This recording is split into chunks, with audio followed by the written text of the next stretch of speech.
Good evening, I'm Hunter Petroviak. Thanks for joining us. We have an update tonight on a story we first reported back in February. A victim of a hit and run is doing better tonight. In fact, he took his first steps since the accident today. Fox 55's Gentile Neal talked to the victim and his father about his journey to recovery. Gentile. Hunter, I talked to Joseph Jackcky and his father for the first time today, and although they say police know who the driver is, they just want to know why the driver has not been charged. That February night is a little blurry for Joseph Jackcky, but after waking up in the hospital, he knew it was bad. When they told me the following morning, they filled me in on the details of what happened, and that was kind of when I learned I was hit by a car. Jackcky was walking on St. Joe in Parksdale last month when a car hit him and drove away. He hasn't walked since, until today, after hours of rehabilitation at Parkview Randalia. If it hadn't been for a young woman who stopped and helped him that night, he might not have survived at all.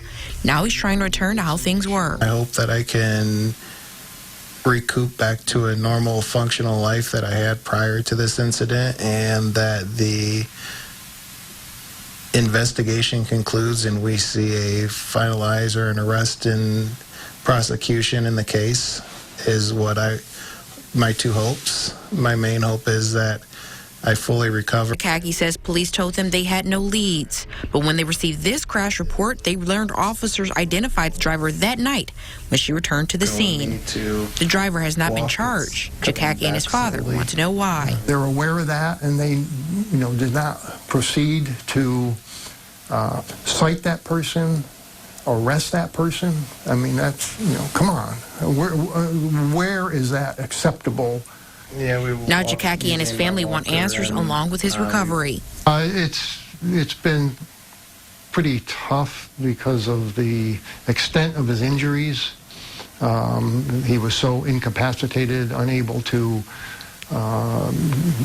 get up on his own, move on his own, and that's so slow a process to regain those functions after you've been hit that hard. Now, Jackcky and his family want anyone who has information from that night to turn that information over to police.